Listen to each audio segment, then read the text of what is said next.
तो जेंडर अपने आप में एक टॉपिक है, बहुत ही इंपॉर्टेंट और सेंसिटिव टॉपिक है, मजाक से हट करके, है ना।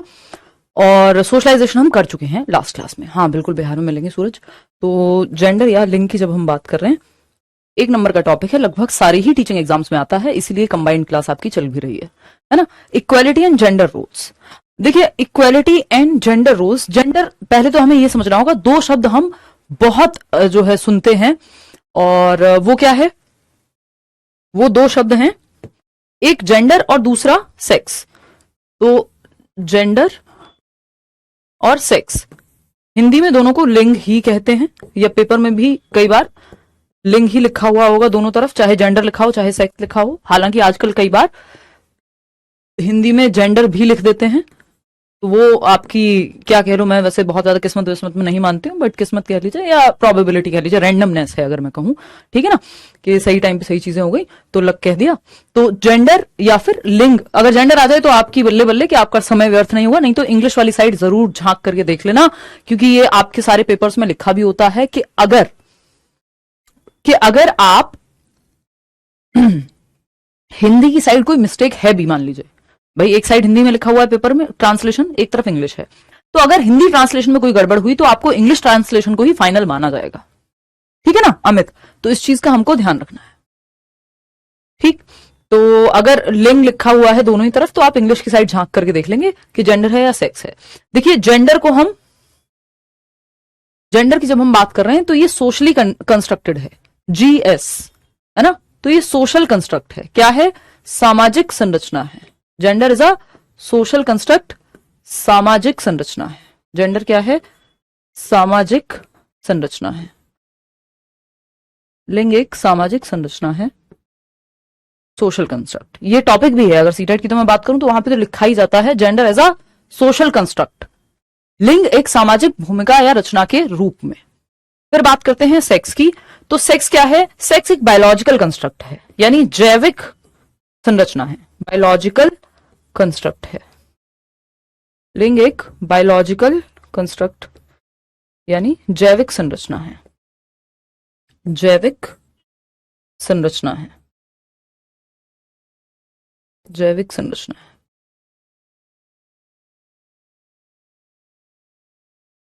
जैविक संरचना है, ठीक है। तो अगर हम बात करते हैं तो इसको हम SB कहते हैं, सेक्स एक बायोलॉजिकल कंस्ट्रक्ट, और GS बोले तो जेंडर एक सोशल कंस्ट्रक्ट, ठीक है जी। जेंडर क्या है, सोशल कंस्ट्रक्ट। नहीं अभी नहीं आया नोटिफिकेशन सीटेट का, तो ठीक है।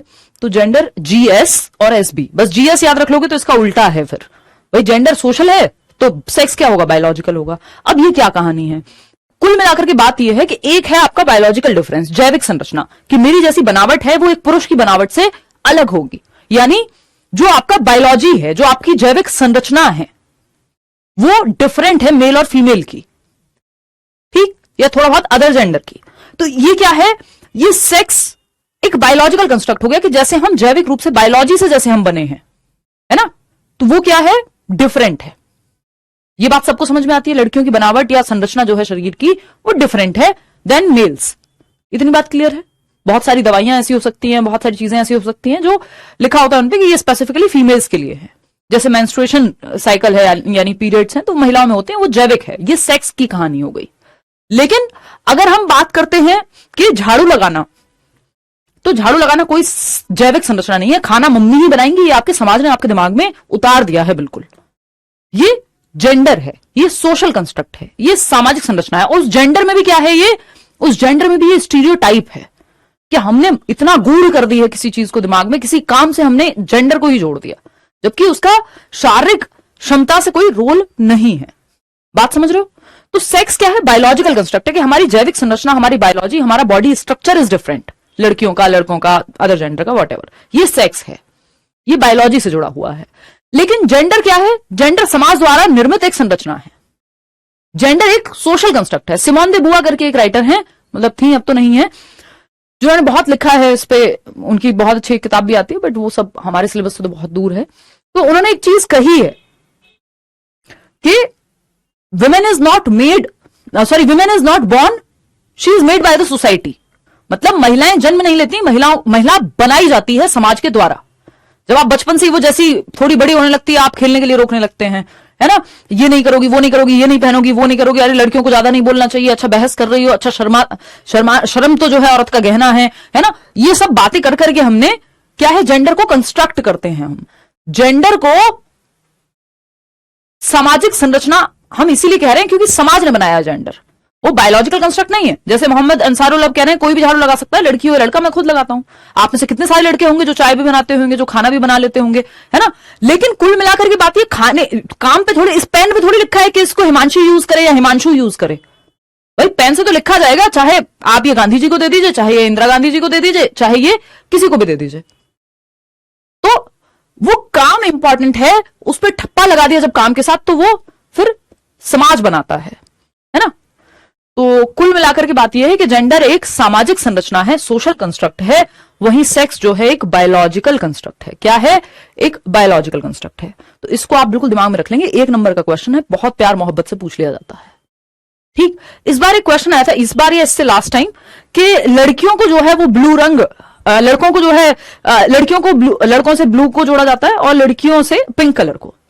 तो लड़कियों को जो है वो पिंक कलर या उनको डॉल्स पसंद होती हैं बचपन में, तो इसका एक कारण यह है कि आपके समाज ने वो चीज भरी है उनके अंदर, है ना। और भी इसके बहुत सारे कारण हैं, उस पर कभी और चर्चा हम करेंगे आने वाले समय में, है ना। तो ये कहानी है।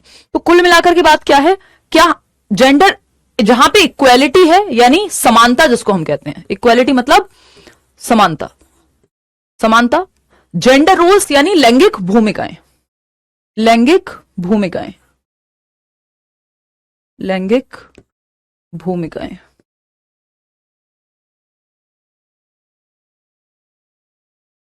ठीक।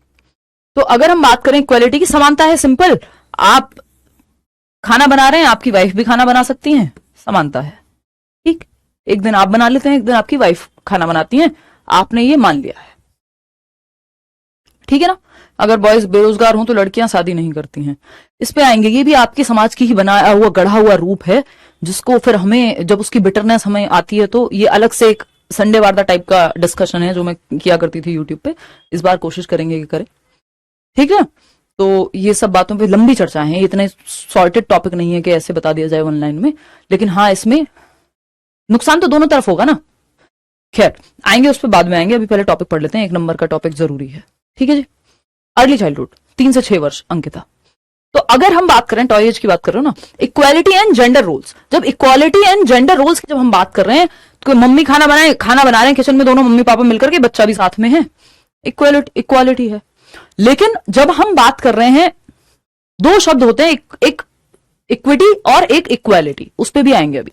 जब ये इक्वालिटी की बात हो रही है और जेंडर रोल की बात हो रही है, जहां जेंडर रोल बन गए वहां इक्वालिटी नहीं दिखती, क्योंकि आपने रोल्स को बांध दिया जेंडर से। हाँ देखो ज्योति लिख रही है कि मेरा भाई तो उठ के 1 गिलास पानी भी नहीं लेता।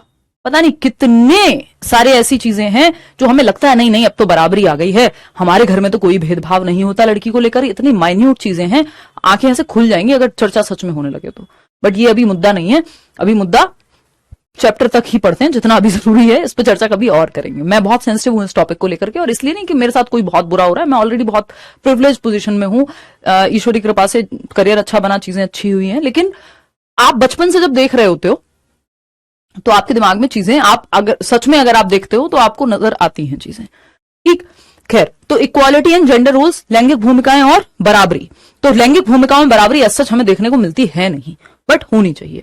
अब ये हमने किसको समझा, जेंडर और सेक्स को समझा, 1 नंबर, है ना। जेंडर जीएस यानी जेंडर जो है एक सोशल कंस्ट्रक्ट है, सामाजिक संरचना है, सेक्स एक बायोलॉजिकल कंस्ट्रक्ट है।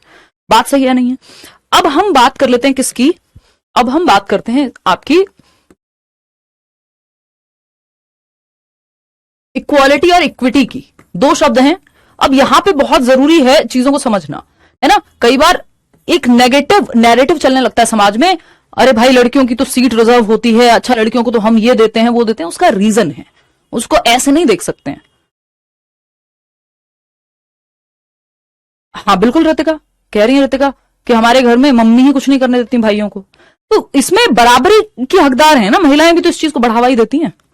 ये कोई एक किसी एक का वो थोड़ी, कंडीशनिंग इतनी स्ट्रांग है कि महिलाएं खुद उस चीज को बढ़ावा दे रही हैं। क्यों सास जो है इतनी बदनाम है? क्यों दामाद जी बहुत बड़ी चीज हैं, तोप चीज हैं, उनका सब आदर सत्कार करें, उनको सब एकदम बाबूजी कहें, और क्यों बहुएं जो है नेगेटिव हो जाती हैं, है ना। तो ये अजीब तरह की बातें हैं, इन पे कभी चर्चा और करेंगे। मैं किसी भी एक जेंडर की तरफ नहीं हूं, मेरा ये कहना बिल्कुल नहीं है कि खराब लोग जेंडर न्यूट्रल मिलते हैं, मतलब किसी भी जेंडर में खराब व्यक्ति हो सकता है, वो एक अलग कहानी है। बट जो एक जनरल चीजें समाज में जैसे चल रही हैं, उसमें महिलाएं काफी डिसएडवांटेज पोजीशन में दिखती हैं मुझे, है ना। हाँ देखो मुस्कान, देखो सबके घर में अलग अलग चीजें चल रही है ना। मुस्कान घर में कह रही है कि जब मैं बीमार होती हूँ तो मेरा भाई भी खाना बना देता है, मैं लड़की हूं बट खाना कम ही बनाती हूँ। तो वो अलग अलग जगहों पे अलग अलग तरह से चीजें हो रही हैं, लेकिन ये अलग बहुत बड़ा डिस्कशन है। ठीक, इक्वालिटी और इक्विटी का डिस्कशन, इस पे चर्चा करते हैं। इक्विटी, लड़का अगर रोज खाना बनाए तो उसको शर्म की दृष्टि से भी देख लेगा समाज, ऐसी भी स्थिति है। हाँ हमेशा, चलिए खैर आते हैं। और जिसको ये लगता हो कि हम उनके घर में बहुत समानता है, एक बार अपनी बहन और अपनी वाइफ से पूछें। माता जी तो इतनी ढल चुकी होंगी, बहुत कम माताएं हैं जो सच बोलेंगी कि जेंडर की वजह से उन्होंने क्या क्या सहा है ना। हाँ, तो इक्वालिटी और इक्विटी ये चाहिए हमको समाज में, ऐसा। और हर चीज में इक्वालिटी नहीं चाहिए होती कि एक रोटी है तो उसको 2 पीस में ही तोड़ करके खाया जाए, वो मतलब जरूरी नहीं है। हो सकता है मुझे भूख ही कम हो तो मैं कम खा लूं, हो सकता है आपको भूख ज्यादा हो, तो वो इक्विटी हो गई, नीड के हिसाब से चीजें, जिसको हम समता कहते हैं। इक्विटी क्या है? समता है, ठीक है। इक्वालिटी क्या है? समानता है, ठीक। समानता होती है, इक्वालिटी आप सब समझते हैं बराबरी की बात हो रही है ना, कि कोई भी चीज बराबर अधिकार दो पढ़ने का, चाहे वो एजुकेशन हो, एजुकेशनल अपॉर्चुनिटी हो, है ना, एजुकेशनल अपॉर्चुनिटीज हो, यानी पढ़ने के समान अवसर मिल जाएं, एजुकेशनल अपॉर्चुनिटीज हो, चाहे वो फिर आपका बाकी चीजें हो, आपको बाहर जाने का अधिकार, है ना, घूमने फिरने का अधिकार, खाने पीने की इक्वल अपॉर्चुनिटीज मिल रही हैं। ये क्या है? ये इक्वालिटी है, ठीक। मैं 5 किलो वजन उठाऊं, मेरा भाई भी 5 किलो वजन उठाए, ये इक्वालिटी है। लेकिन क्या इसमें इक्विटी होगी? अगर मेरी शारीरिक बनावट है कि मैं 20 किलो वजन आराम से उठा सकती हूं, और अगर उसकी शारीरिक बनावट ऐसी है कि वो 50 किलो वजन आराम से उठा सकता है, तो ये इक्विटी हो गई। ये इसका मतलब ये बिल्कुल भी नहीं है कि सारी लड़कियां कमजोर होती हैं। वो फिर आपको कर्णम मल्लेश्वरी का एग्जांपल मिल जाएगा जो 130 किलोग्राम तक वेट लिफ्टिंग कर लेती हैं, पीटी ऊषा का उदाहरण मिल जाएगा फिर आपको। तो ये कहना गलत होगा। यहां पे बात ये चल रही है कि किसकी शारीरिक बनावट या किसकी क्षमता। मान लीजिए एक व्यक्ति घर में बीमार है और एक स्वस्थ है, तो आप बीमार व्यक्ति को कहोगे कि नहीं नहीं हम तो बराबर हैं दोनों, आप भी 20 किलो उठाओ मैं भी 20 किलो उठाऊं। तो वो डिपेंड करेगा सिचुएशन के हिसाब से। तो वो इक्विटी है। इक्विटी है कि जो पहले से ही अंडर प्रिविलेज्ड है, जिसको उतना फायदा मिलना चाहिए, उसको बराबरी पे भी नहीं लाया जा रहा। वो यहां है, समझ लो, एक व्यक्ति है जो यहां है, दूसरा व्यक्ति ऑलरेडी यहां है, तो इसको यहां लाने के लिए वो बराबरी पे आए, उसके लिए ही आपको रिजर्वेशन देने पड़ेंगे। जैसे बिहार में लड़कियों को गवर्नमेंट जॉब में है, क्योंकि ऑलरेडी लोग नहीं पढ़ा रहे ना, तो वो तो बराबर अपॉर्चुनिटी तो मिल नहीं रही एजुकेशन की। कई बार आप देखते हैं जहां लड़के और लड़की 2 भाई बहन है, स्कूल में पढ़ने जाते हैं, लड़की का एडमिशन गवर्नमेंट स्कूल में और लड़के का स्कूल जो है कॉन्वेंट स्कूल होगा या प्राइवेट स्कूल होगा। उल्टा आपको रेयरेस्ट केस में कहीं दिखेगा। हद से हद भी तो होगा, तो हो सकता है कि अगर सब कुछ ठीक है तो सेम जगह पे करा दें, सेम स्कूल में करा दें, उल्टा कभी नहीं दिखेगा आपको, है ना। तो ये क्या है? हालांकि कुछ केसेस बहुत ही रेयर केस हैं। फिर वो, मैं एक व्यक्ति को जानती हूं, वो एक रेस्टोरेंट में काम करते थे, एक तरह से ये मान लीजिए बिहार से ही थे। तो वो उन्होंने वहां पे सेक्रीफाइस किया अपनी सिस्टर के लिए। इक्विटी उसको कहेंगे कुछ हद तक, कि उनकी सिस्टर जो है नर्सिंग का कोई कोर्स कर रही थी और ये कोई बीबीए का कोर्स कर रहे थे, ठीक। घर में स्थिति खराब हुई, पिताजी की तबीयत खराब हुई और वॉटेवर, तो उन्होंने कहा ठीक है बहन अच्छी पढ़ाई कर रही है, बाहर जाके कमाने की बात आई, और बहन को सेफ्टी का खतरा भी ज्यादा हो सकता है, और उसकी डिग्री या डिप्लोमा जो भी वो कर रही है नर्सिंग, वो बेटर है मेरी जो मैं कर रहा हूं उससे, तो मुझे लगता है कि उनको सपोर्ट करना चाहिए। तो ये जो है दिल्ली आ गए बिहार से काम करने, और अब घर भी पैसा भेजते हैं और बहन को भी सपोर्ट करते हैं। हालांकि गवर्नमेंट कॉलेज में थी, बट थोड़ा बहुत सपोर्ट जितना हो सकता है ये करते हैं। ये इक्विटी है, ये सेक्रीफाइस भी है। और यहाँ पे ये सेक्रीफाइस भी है यहाँ पे, जो भाई ने किया बहन की पढ़ाई के लिए, जो बहुत रेयर है, देखने को मिलता है, जो बहुत रेयर, जो भी मैं उनकी थोड़ी बहुत मदद कर सकती थी की भी मैंने। तो ये रेयर है और इसमें इक्विटी शामिल है, क्योंकि अगर आप देखेंगे बहुत सारे ऐसे खतरे हैं जो महिलाओं को देखने ही पड़ते हैं। और इसका मतलब ये नहीं कि आप घर बैठ जाएं उस डर से, बट अगर कुछ ऑप्शन हो सकता है, कुछ किया जा सकता है, तो वो करना चाहिए, वो इक्विटी में बदल जाता है। तो इक्वालिटी है कि समान अवसर मिले, खाने के, पीने के, दौड़ने के, भागने के, बाहर जाने के, एजुकेशन के, सबके, ये है इक्वालिटी। ठीक है बात। जब हम बात इक्विटी की कर रहे हैं, किसकी, जब हम बात इक्विटी की कर रहे हैं, तो इक्विटी है समता। इक्विटी में नीड के हिसाब से कई बार आपको चीजें देखनी होती हैं, या ऑलरेडी ही जो डिसएडवांटेज्ड, अलाभान्वित पोजीशन पे है, एक व्यक्ति है जिसकी हाइट है 6 फीट, ये बहुत बार मैं उदाहरण दिखाती हूं, शायद आगे होगा भी, और एक व्यक्ति है जिसकी हाइट है 4 फीट, तो क्या दोनों को बराबर सेम प्लेटफॉर्म दिया जाना चाहिए खड़े होने के लिए? आप मैच देखने गए मान लीजिए, तीनों सेम प्लेटफॉर्म है, बट जिसकी हाइट 6 फीट है उसको तो इस प्लेटफॉर्म की जरूरत ही नहीं है, इसको तो यहां छोटे व्यक्ति के लिए लगा दो। तो नीड के हिसाब से, जैसे अगर हम बात करें तो आपका जो बसेस हैं, डीटीसी जो दिल्ली ट्रांसपोर्ट कॉर्पोरेशन की बसेस हैं, रोडवेज में भी होता है, हाँ, महिलाओं के लिए आरक्षित सीट होती है, लिखा होता है, ट्रेन में भी होता है ना? क्यों है वो? क्योंकि फीमेल्स को बायोलॉजिकली जैसी वो बनी है, उनको अगर हम बैठने के लिए प्रेफरेंस दे देंगे तो कई बार बेहतर होगा।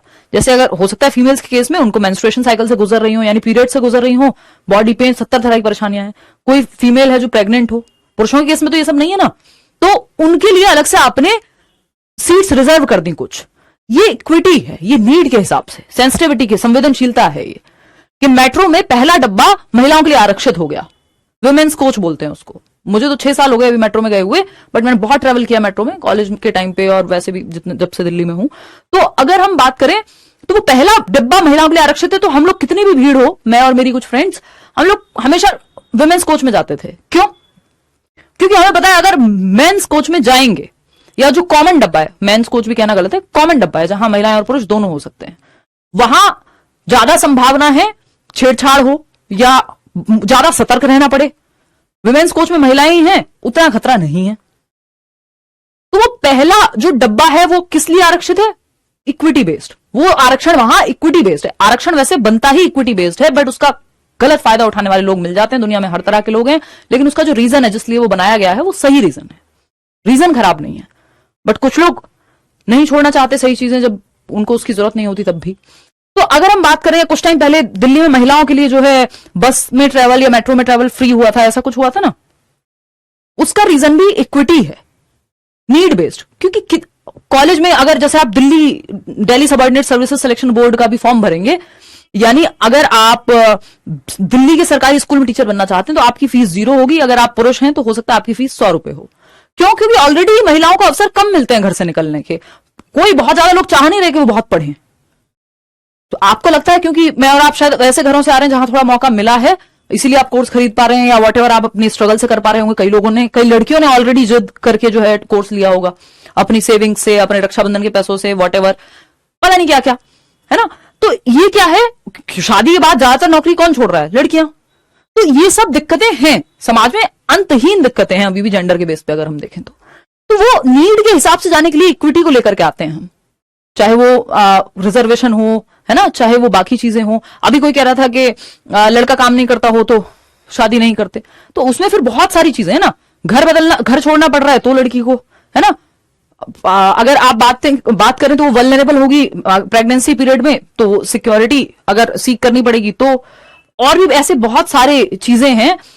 तो फिर इस तरह की चीजें बनती हैं, वो एक अलग डिबेट है, उस पर कभी और बात करेंगे, ठीक है।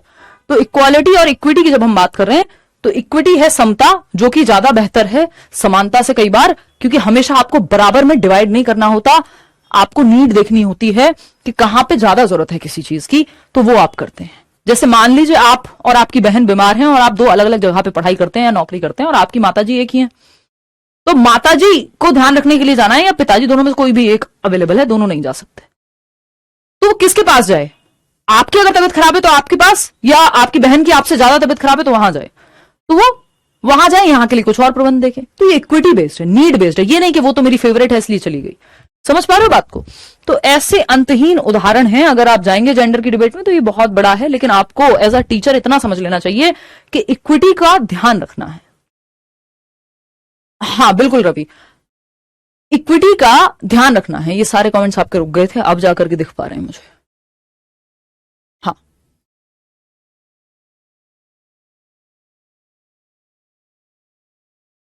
वेद प्रकाश कह रहे हैं, वेद प्रकाश, ये जनरल डब्बे में मैं लड़कियों को सीट दे देता था, पर मैं सीट होते हुए पूछता था तो लड़कियां सीट नहीं देती थी। देखिए, इस तरह की जो समस्याएं हैं वो फिर इंडिविजुअल समस्याएं हैं।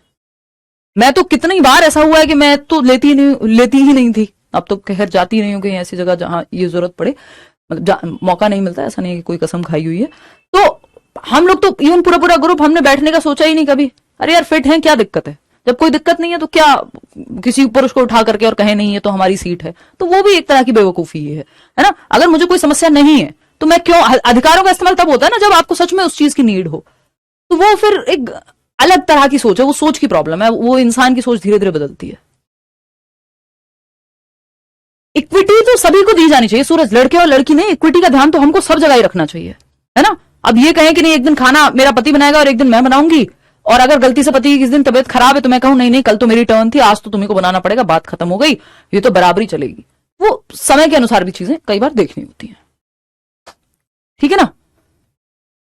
एनीवेज, तो ये कहानी है इक्वलिटी और इक्विटी की। तो इक्विटी नीड बेस्ड है, जो आपका रिजर्वेशन है, चाहे जॉब्स में हो, चाहे वो फिर आपका फीमेल कोचेस का अलग से, इवन जो हम देखते हैं कि जो भाला फेंक या फिर ये गोला फेंक बोलते हैं ना जिसको हम, शॉर्ट पुट, डिस्कस थ्रो, इन सब में भी जो लड़कियों का वेट है जो उस इंस्ट्रूमेंट का, वो कम होता है लड़कों की तुलना में। क्यों? क्योंकि उनका बायोलॉजिकल कंस्ट्रक्ट इज डिफरेंट, वो बायोलॉजिकली डिफरेंट बने हैं। अगर लड़कियों के लिए 5 किलो वजन है तो लड़कों के लिए हो सकता है वही 6.5 किलो हो, क्योंकि उनकी एवरेज स्ट्रेंथ डिफरेंट होगी, ठीक है जी। हाँ, अब तरन्नुम कह रही है कि my dad is very broad minded but unfortunately my husband is very narrow minded, this is because of this I am suffering a lot. ये बहुत बड़ी समस्याएं हैं, छोटी समस्या नहीं है, और इसीलिए ये थोड़ा डिसीजन जो है खतरनाक हो जाता है शादी वाला। एनीवेज, मतलब ये नहीं है कि करनी नहीं चाहिए, बट बहुत सोच समझ के करने वाला काम है। चलिए खैर, आते हैं इक्वालिटी एंड जेंडर रोल्स। तो जहां इक्वालिटी, जेंडर रोल्स अलग अलग बांट दिए गए हैं कि अच्छा खाना महिलाएं बनाएंगी, पुरुष ये करेंगे, है ना, बाहर से काम पुरुष ही करके लाएंगे। ये स्टीरियोटाइप्स हैं जो समाज में चले आ रहे हैं, रूढ़िवादिता है जिसको ब्रेक करना है एज अ टीचर आपको, है ना। तो अगर हम बात करते हैं, हर तरह के लोग हैं ना, अभी ज्योति कह रहे हैं मेरे हस्बैंड जो है पुलिस में, फिर भी जब मौका मिलता है तो हेल्प करते हैं घर में। हाँ, गांव में सबसे ज्यादा भेदभाव है। जहां एजुकेशन, मैं ये नहीं कह रही कि बहुत ज्यादा, मतलब भेदभाव ही भेदभाव है, वहां भी कुछ लोग मिल जाएंगे जो थोड़ा सा सपोर्टिव होंगे फैमिली को लेकर। लेकिन हाँ, एजुकेशन की, एक्चुअल एजुकेशन की बात करें, मैं जब भी एजुकेशन निकालती हूँ अपने मुंह से तो आप ये मत सोचा कीजिए कि लिटरेट डिग्रीधारी लोग, वहां बहुत भीड़ है दिमाग बंद लोगों की। बहुत ज्यादा बढ़िया स्थिति नहीं है कि जिनके पास डिग्रीज हैं वो बहुत समझदार पढ़े लिखे लोग होंगे, ये मानना पहले तो हमें छोड़ना पड़ेगा, तब जाके थोड़ा बदलाव दिखेगा। एजुकेशन, जो एक्चुअल एजुकेशन है, सेल्फ एजुकेशन कह लीजिए, एक्चुअली जिसको हम व्यवहार में या जीवन में उतरते हुए देखते हैं, वो वाली एजुकेशन नहीं, वो लिटरेसी है। तो जहां एक्चुअल में एजुकेशन कमी है वहां ये सब चीजें ज्यादा हैं। हाँ, बिल्कुल। और मूवीज में आप कितने सारी देखते हैं कि अगर हम बात करते हैं, जैसे लड़कियों पर आरोप ज्यादा लगते हैं, मुकर्रम कह रहे हैं, मासूम। हाँ, तो ये कोई तो मूवी का ही डायलॉग है ना जो कि सच भी है। लड़का अगर रात को देर रात आ रहा है तो भाई वो काम करके आ रहा होगा, लड़की अगर देर रात आ रही है तो चरित्र की समस्या हो सकती है। तो ये इस तरह की सोच जो है ये रूढ़िवादिता है। हाँ, देखो कितनी लड़कियां यहां पे लिख देती हैं 4 बार कि अच्छा है आप शादी नहीं कर रही, बहुत भेदभाव है, बहुत दिक्कतें हैं। देखिए, तो इक्वालिटी एंड जेंडर रोल्स की जब हम बात कर रहे हैं तो समाज अभी भी उस स्केल पे नहीं बदला है।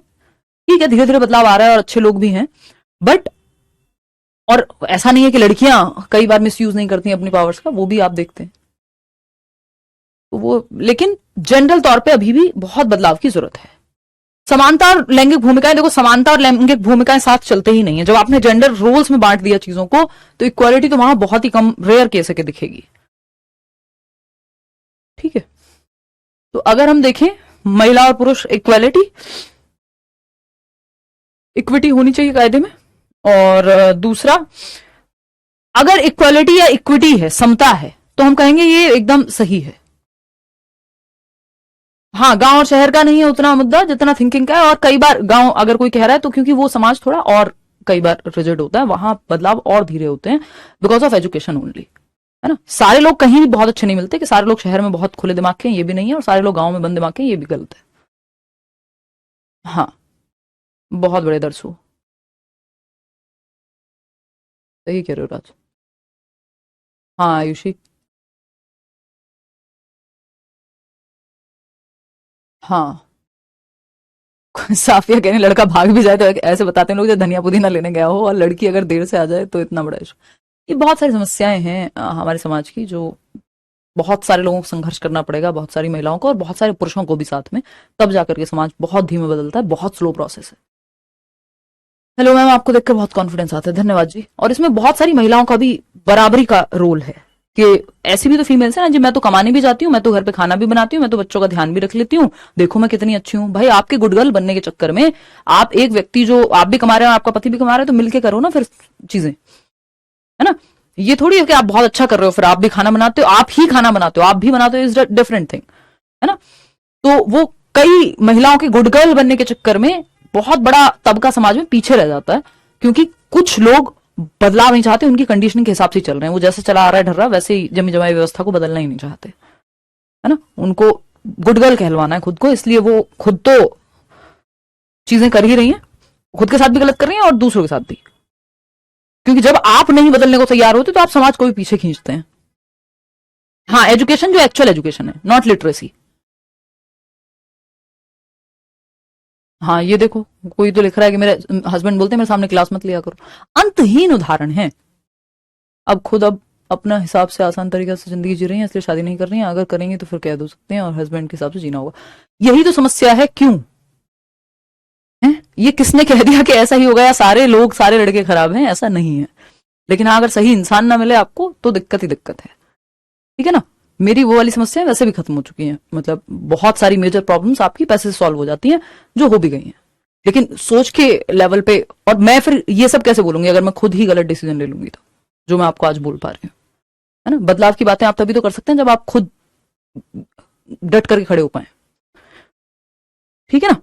चलिए खैर आ जाइए, तो इक्वालिटी की बात ठीक है। अगर हम देख रहे हैं कि दो तीन शब्द हैं यहां पे, जैसे हम कहते हैं जेंडर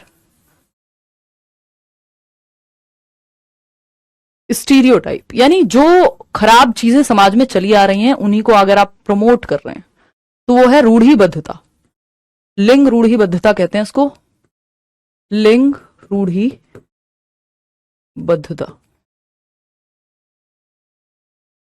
ठीक। और अगर हम बात करते हैं, एक चीज है जेंडर बायस, इसमें बहुत कंफ्यूजन होती है लोगों को, इसको लैंगिक पक्षपात कहते हैं। क्या कहते हैं?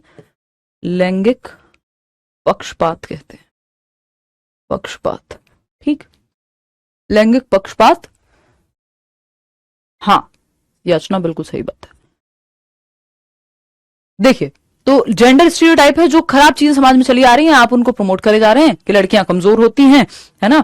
और मूवीज तक में आपको इस तरह के डायलॉग देखने को मिल जाएंगे कि कमजोर हो तो चूड़ी पहन लो। ये सब जो है, ये चीजों को खत्म होने की जरूरत है, ठीक है बात। तो अगर हम बात करें तो समय के साथ जो चली आ रही है कि लड़कियां घर में रहती हैं, लड़के काम करने जाते हैं, है ना। लड़का अगर घर में रह जाए तो आंधी तूफान आ जाएगा अगर काम नहीं करता है, लड़की घर में रहे ये एकदम नॉर्मल है। हाँ ज्योति, यही है, सही बात है। जेंडर बायस क्या है? जेंडर बायस इज, दोनों में से किसी भी तरफ अगर आप पक्षपात कर रहे हो, अगर आप पार्शियलिटी कर रहे हो, बहुत बढ़िया अनिल, तो वो जेंडर बायस कहलाएगा। मतलब चाहे आप, भाई आप मान लीजिए आप कहते हैं लड़कियों को दबाया गया है तो अब मैं लड़कों को दबाऊंगी, मान लीजिए मैं ये कहती हूं, तो ये गलत हूं फिर मैं, इसमें मैं फिर बायस कर रही हूं कि सारे लड़कों को क्लास के मैं पीटने लगती हूं, या उनको बहुत ज्यादा गलत तरीके से ट्रीट करती हूं, और लड़कियों को मैं बहुत प्यार से ट्रीट करती हूं, जबकि लड़के की कोई गलती भी नहीं है। तो ये जेंडर बायस हो जाएगा किसी भी एक तरफ अगर आप झुके हुए हो, बिना इक्विटी के। कई बार ऐसा हो सकता है कि आपको ऐसा देखना पड़े कि नीड के हिसाब से अगर किसी बच्चे को आगे बिठाना है या लड़की को कोई फेवर करना है, वो इक्विटी है। लेकिन अगर आप बिना नीड देखे बस किसी एक जेंडर की तरफ ही झुके हुए हो, तो वो बायसनेस है, चाहे वो कोई भी जेंडर हो, है ना। जी मुस्कान, ये बहुत कॉमन चीजें हैं। बीमार हो गया था, 1 महीने बाद अब क्लास देख रहा हूं, काफी ठीक समझ में आ रहा है, बहुत बढ़िया उमेश। हाँ एग्जैक्टली पूजा, बिल्कुल। तो अगर हम देखें यहां तो जेंडर स्टीरियोटाइप्स वो रूढ़िबद्धताएं हैं, वो कुरीतियां हैं एक तरह से जो चली आ रही हैं, है ना, और उनको नॉर्मलाइज कर दिया गया कि नहीं, घर के काम तो लड़कियां ही करती हैं, खाना तो लड़कियां ही बनाती हैं, है ना, बाहर पुरुष तो बाहर काम करने ही जाते हैं, लड़कियां तो कमजोर होती हैं, लड़कियां तो मैथ्स में कमजोर होती हैं। ये सब स्टीरियोटाइप हैं, धारणाएं हैं, कन्वेंशंस हैं जो समाज में चले आ रहे हैं, ये स्टीरियोटाइप्स हैं, है ना। अगर हम बात करें लड़कियां मैथ्स में कमजोर होती हैं, तो फिर आप शकुंतला देवी पे मूवी बनी थी, वो देख लो आप, है ना, स्टीरियोटाइप ब्रेक हो जाएगा। कर्णम मल्लेश्वरी, अगर कोई कह रहा है लड़कियां कमजोर हैं, कर्णम मल्लेश्वरी जो है 130 किलोग्राम तक वेट लिफ्ट कर लेती हैं, ईवीएस में आपने पढ़ा होगा सीटेट के टाइम पे। अगर हम बात कर रहे हैं आपकी लड़कियां कमजोर होती हैं, तो फिर आप मैरी कॉम का उदाहरण ले लीजिए, इतनी दंगल मूवी बनी है उसको देख लीजिए, तो आपका ये स्टीरियोटाइप बिखर जाएगा, अगर आप सच में बदलाव चाहते हैं तो, है ना। बिल्कुल Gauhar, start the change with your own self. अगर आपको दुनिया बदलनी है तो घर से शुरुआत करिए, वो भी बहुत मुश्किल हो जाएगा, आप अपने लिए ही बदल लेना तो बहुत बड़ी बात है। घर वालों की खुद की इतनी तगड़ी कंडीशनिंग होगी, वो खुद नहीं बदलना चाहेंगे। एनीवेज, तो जेंडर स्टीरियोटाइप यानी लिंग रूढ़िबद्धता, जेंडर बायस, किसी भी एक तरफ झुके होना, जेंडर स्टीरियोटाइप जो पहले से चला आ रहा है उसको मानना, दोनों में बायसनेस इंक्लूडेड है, क्योंकि स्टीरियोटाइप में भी किसी ना किसी एक तरफ तो झुका ही हुआ है कोई ना कोई, समझ रहे हो शेख। चलिए खैर, इक्विटी का उदाहरण और इक्वालिटी का उदाहरण आपको यहां भी दिख जाएगा, समता और समानता का। इक्वालिटी क्या है, तीनों को बराबर प्लेटफॉर्म या एक स्टूल दे दिया खड़े होने के लिए। इक्विटी है जिसकी हाइट ज्यादा है उससे आपने वो प्लेटफॉर्म लिया, और जिसकी हाइट बहुत कम है उसको दे दिया। ये समानता नहीं है, समता है। तो कई बार समता की जरूरत होती है हमें एजुकेशन में, ना कि समानता की, ठीक है ना। बहुत बढ़िया वेद प्रकाश। हाँ, नील बेटे सन्नाटा, बिल्कुल मूवी आई थी। चलिए खैर, बेसिस ऑफ इनइक्वालिटीज। नील बेटे सन्नाटा मुझे बहुत हल्की हल्की याद आ रही है, जिसमें वो पढ़ने जाती थी। मैंने मतलब वो हॉल में देखी है थिएटर में मूवी, बट बहुत साल हो गए तो मैं पूरी तरह से रिकॉल नहीं कर पा रही। अरे बिल्कुल जाइए नीलम, क्या दिक्कत है। हाँ देखो, पिंकी कह रही है मेरे तो मायके में ये सब ज्यादा था, ससुराल वाले चाहते हैं मैं जॉब करूं। तो सब जगह अलग अलग चीजें हैं। अभी तो बड़े बड़े मुद्दे ही इतने हैं कि छोटी मोटी चीजें तो हमें नजर ही नहीं आती। हाँ बिल्कुल, अब है, बिल्कुल। चलिए, तो खुद से प्रॉमिस करिए कि जो चीजें आपके साथ गलत हुई हैं या जो आपको समाज में गलत होते हुए दिखती हैं, एटलीस्ट आप वो नहीं करेंगे, आप उसका पार्ट नहीं बनेंगे। पूरी दुनिया आपसे चेंज हो ना हो, खुद से be the change you want to see in the world, है ना। चलिए खैर, हाँ सारे कमेंट नहीं देख पाती हूँ तमन्ना, इतने सारे कमेंट्स होते हैं। एनीवेज, आते हैं वापस। बेसिस ऑफ इनइक्वालिटीज, इन असमानताओं के आधार क्या हैं, किस किस बेसिस पे। जब हम बात कर रहे हैं, हमने रोल्स में बांट दिया, इसका मतलब कहीं ना कहीं असमानता की संभावना है कि वो हो रही होगी। कौन? असमानता, ठीक है बात। तो बेसिस ऑफ इनइक्वालिटीज, असमानता के आधार क्या क्या हैं, फटाफट से देख लेते हैं। कह रहे हैं आईएएस ऑफिसर, मेरे खुद के दोस्त जो आईएएस आईपीएस हैं, मेल और फीमेल्स, वहां तक में ये समस्या है कि जो लड़कियां आईएएस बन जा रही हैं, ज्यादा ऊंची पोस्ट पे, ज्यादा अच्छी जगह पहुंच पा रही हैं, अच्छे लोग मिलने में उन्हें भी समस्या है। समाज तैयार ही नहीं है लड़कियों को बहुत ज्यादा एम्पावर्ड पोजीशन पे देखने के लिए। हाँ, काम वाली बाई की बेटी आईएएस बनती है, एग्जैक्टली सूरज, अब मुझे जो है रिकॉल कर पा रही हूँ, मैं दूसरी स्टोरी पे पहुंच गई थी। तो समाज तो बहुत सारे लेवल्स पे भी तैयार नहीं है। एनीवेज, आते हैं, समझते हैं। तो इनइक्वालिटी के आधार या असमानता का आधार कौन से हैं, देखते हैं। Differences in terms of sex, sex में यानी मेल फीमेल या अदर जेंडर की अगर हम बात कर रहे हैं, तो अगर वहां डिफरेंस है तो उसके बेसिस पे इनइक्वालिटी शुरू हो जाती है, ये भी एक आधार बन जाता है। एज के आधार पे, कोई बच्चा छोटा है, मान लीजिए अच्छा काम कर रहा है, टैलेंट है, फिर भी बड़े लोग कहेंगे अरे हम तो बड़े हैं। तो उम्र के आधार पे भी कई बार असमानता होती है। कोई व्यक्ति जो बहुत अच्छा काम कर रहा है लेकिन उसकी उम्र 50 साल हो गई है, तो 25 साल वाले को ले आएंगे, नौकरी से निकाल देंगे 50 साल वाले को। ये भी इनइक्वालिटी का आधार है, ठीक है ना। समानता है बराबरी, समता है जो बराबर में है ही नहीं उसको तो ऊपर लेके आओ, नीड के हिसाब से देखो।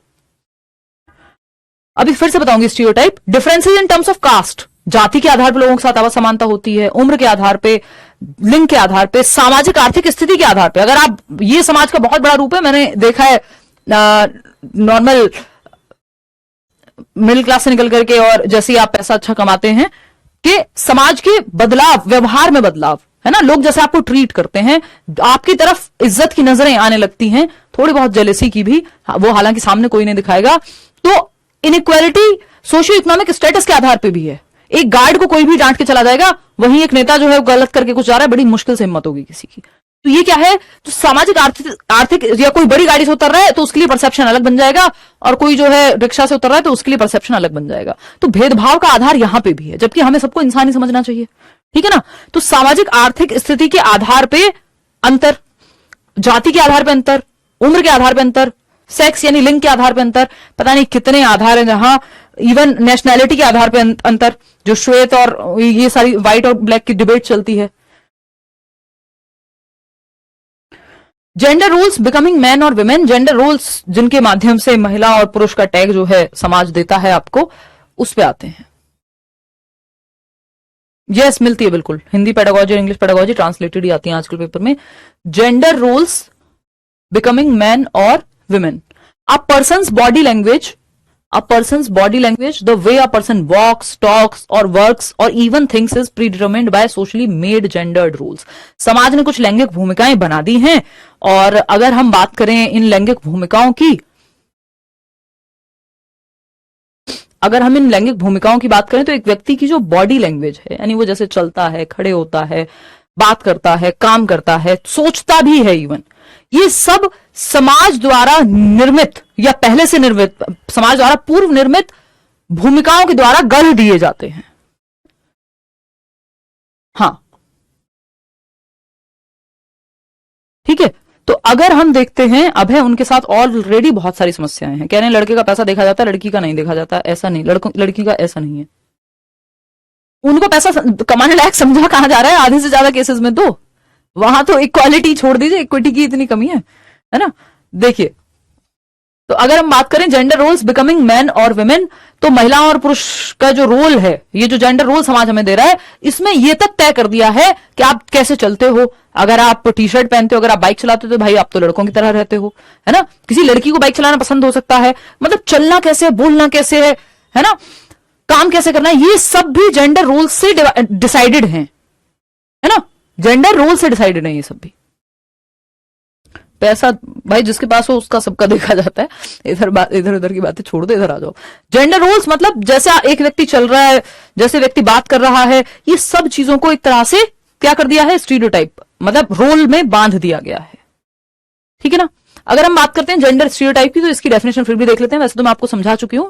लैंगिक रूढ़िबद्धता, stereotype refers to our preconceived notions, यानी जो रूढ़िबद्धताएं हैं वो हमारे प्री कंसीव्ड नोशंस हैं अबाउट सम पर्संस और ग्रुप।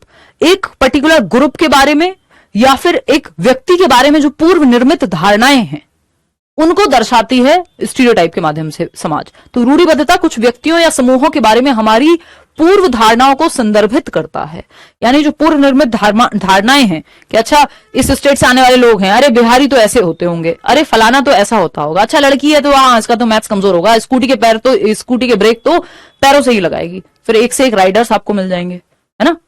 कुछ लाख किलोमीटर मैं भी बाइक और कार मिला करके चला चुकी हूं, और अच्छी चलाती हूं मुझे लगता है, तो ऑब्जेक्टिवली भी मतलब बेटर चलाती हूं। तो ये क्या है, ये स्टीरियोटाइप्स हैं, पूर्व निर्मित धारणाएं हैं कि ऐसा ही होता होगा क्योंकि ये व्यक्ति बिहार से आया है या ये व्यक्ति फलानी जगह से आया है, तो मजाक उड़ाओ, या ऐसा ही होगा, है ना। तो ऐसा देशों के बारे में भी है धारणाएं, ठीक है ना। तो रूढ़िबद्धता कुछ व्यक्तियों या समूहों के बारे में हमारी पूर्व निर्मित धारणाओं को संदर्भित करती हैं।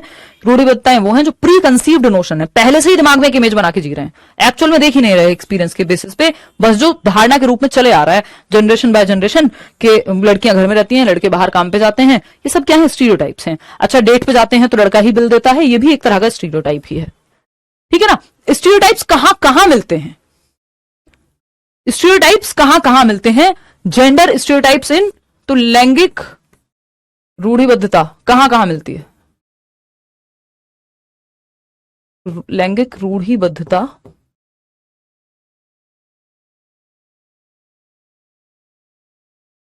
फैमिली से ही शुरुआत हो जाती है, परिवार। आज भी ऐसे घर आपको मिल जाएंगे जहां लड़कों को दूध या खाना ज्यादा दिया जाता है और लड़कियों को उतना बराबर का खाना तक भी नहीं दिया जाता। फैमिली यानी परिवार से शुरुआत हो जाती है। भाइयों को बाहर खेलने दो और बहनों को जैसे वो थोड़ी बड़ी हो घर में रख लो। अच्छे स्कूल में पढ़ाओ बेटों को, नॉर्मल स्कूल में पढ़ाओ या एकदम गवर्नमेंट स्कूल जहां स्थिति बहुत अच्छी नहीं है। अगर गवर्नमेंट स्कूल सारे ही बहुत अच्छे होते तो मैं कहती अच्छा गवर्नमेंट में कोई दिक्कत नहीं है, बट ऐसा है नहीं ना एक्चुअल में। तो अगर हम बात करते हैं फैमिली यानी परिवार की, तो परिवार में भी रूढ़िबद्धताएं, भर भर के रूढ़िबद्धताएं हैं त्यासा। मैरिज की, शादी में रूढ़िबद्धता, शादी और रूढ़िबद्धता तो मुझे लगता है सिनोनिमस कर देने चाहिए, पर्यायवाची बना देना चाहिए, है ना। भर भर के रूढ़िबद्धताएं, जैसे लड़के की माँ जो है सॉरी जैसे लड़की की माँ यानी जो बहू का जो सो कॉल्ड रोल है, उसकी माँ लड़की के पति को ट्रीट करती है, क्या सेम वे में लड़के की माँ लड़की को ट्रीट करती है जब वो उसके घर में जाती है। भर भर के आपको मिल जाएंगे रूढ़िबद्धताएं, है ना। करिकुलम, करिकुलम और एजुकेशन में रूढ़िबद्धताएं भर भर के मिल जाएंगी। पाठ्यचर्या और शिक्षा में भी रूढ़िबद्धताएं हैं। जब आप एक सवाल पढ़ते हैं, जब आपको खाना बनाते हुए इमेज दिखाई जाती है तो सिर्फ मम्मी होती है किचन में, और स्कूटर चलाते हुए इवन एडवर्टीजमेंट्स में अब जाकर के बदल रहे हैं हमारे एड्स भी। नहीं तो हम देखते थे बाइक और स्कूटी का जो एड है वो रणबीर कपूर कर रहे हैं, रणबीर कपूर ही कर रहे हैं, और घर के खाने का या कोई मसाला है या फिर कोई आपका वो है क्या कहते हैं उसको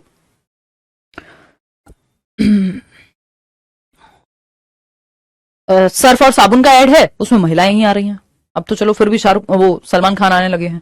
तो अब चीजें धीरे धीरे चेंज हो रही हैं, लेकिन अगर आप मीडिया तक में देखेंगे और एजुकेशन तक में देखेंगे तो आपको दिखेगा एक आदमी जितना काम अकेले करता है उतना ही 4 महिलाएं मिलकर के करती हैं। इसका मतलब क्या दिखा रहे हो आप कि महिलाएं कमजोर हैं, स्टीरियोटाइप है।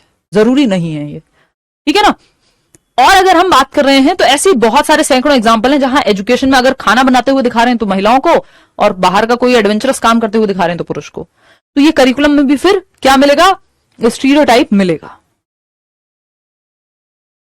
एग्जैक्टली तरन्नुम कह रही है मेरे इन लॉज में ऐसे होता है, बेटों को फ्रेश खाना और हमें बचा हुआ। जीवित एग्जाम्पल देख रहे हो, साक्षात। हाँ लड़कियां ही आएंगी घर छोड़ के, लड़का नहीं तो वो भी अपने आप में एक अलग कहानी है। ठीक है, डलवा देंगे सूरज। मीडिया में भर भर के आपको स्टीरियोटाइप, अभी जो मैंने आपको उदाहरण दिए कि जो आपकी क्या कहते हैं इसको, एडवर्टीजमेंट में कि सारे एडवेंचरस काम लड़के करते हुए आ रहे हैं एडवर्टीजमेंट में, और लड़कियां जो घर के सर्फ शैम्पू और ये सब बेच रही हैं, है ना। तो ये भी मीडिया में भी स्टीरियोटाइप है। जिस तरह से आप जिस रोल में दिखा रहे हैं महिलाओं को, थप्पड़ मूवी में जब वो दिखाया जा रहा है पूरे टाइम उसको, तो आपको समझ में आ जाए कितना बड़ा स्टीरियोटाइप गढ़ा हुआ है वहां पे, है ना। कई लोगों को बड़ी समस्या है उस मूवी से भी, बट है तो है चीजें। हाँ दामाद को भगवान जैसा पूज रहे हैं, और वैसे आप देख ही रहे हैं फिर बहुओं को कैसे पूजा जा रहा। मतलब क्या हो गया भाई, इंसान ही है ना दो लोग, लेकिन एक को इतना बड़ा आप चढ़ा करके रख दो। हाँ देखो क्या लड़की जैसे अपनी मम्मी को ट्रीट करती है, क्या ससुराल जाने के बाद अपनी सासू माँ को ट्रीट करती है। अंसारुल कह रहे हैं। तो ये बनाया किसने ये सिस्टम, ये कलेश शुरू कहां से हुआ, ठीक कर लो। अगर कुछ लोग हैं जिनको मैं जानती हूँ जो करते हैं, तो अगर कर सकता है व्यक्ति तो बिल्कुल करे। क्या वो एक्चुअल में उस तरह से माइंडसेट है फिर, ये तो बहुत बड़ी डिबेट है। चलिए खैर आगे बढ़ते हैं। कुछ और कॉन्सेप्ट्स हैं जेंडर आइडेंटिटी का, कि भाई आप कैसे आइडेंटिफाई करते हैं खुद को। मान लीजिए मैं एक मेल हूं बट मुझे फीमेल की तरह महसूस होता है। आपने शो था सत्यमेव जयते आमिर खान का, तो आप देखते हैं कि जेंडर चेंज कराने के लिए सर्जरीज तक लोग कराते हैं, या जेंडर नहीं भी चेंज करा रहे हैं तब भी वो आइडेंटिफाई कर रहे हैं। आजकल वो आपने देखा होगा सोशल मीडिया पे लोग लिखते हैं शी हर हिम वॉट कि मतलब आप आइडेंटिफाई कैसे कर रहे हैं। आप एक फीमेल की बॉडी में होते हुए एक मेल जैसा महसूस कर सकते हैं, ये आइडेंटिटी है कि आप कैसे देखते हैं खुद को, जेंडर आइडेंटिटी। जेंडर रोल जो समाज ने दिए हुए हैं आपको भूमिकाएं, जेंडर रोल की टाइपिंग होती है, उसको जेंडर रोल टाइपिंग कहते हैं। कि अगर आप महिला हैं तो आप बड़े बाल रखें, तो इसका मतलब आप जेंडर रोल टाइपिंग शो कर रहे हैं। जेंडर स्टीरियोटाइप रूढ़िबद्धताएं, जो चली आ रही कुरीतियां हैं उनको ही बढ़ावा दिया जा रहा है, वो स्टीरियोटाइप है। डिस्क्रिमिनेशन भेदभाव, अब वो किसी भी जेंडर के बेसिस पे हो सकता है। बायसनेस है किसी भी एक तरफ झुके हुए, पक्षपात, किसी एक तरफ झुके हुए हो पक्षपात, बिना इक्विटी का ध्यान रखे। भेदभाव है किसी के भी साथ हो सकता है। तो लगभग सेम ही बात है, ठीक है। चलिए खैर, हिडन करिकुलम एक चीज है, ये कल की क्लास में करेंगे हम डिस्कस। आज की क्लास में बहुत सारी चर्चा के विषय आए हमारे सामने। कल अब नए जमाने में कैसे क्वेश्चंस पूछे जा रहे हैं वो भी मैं आपको कराऊंगा।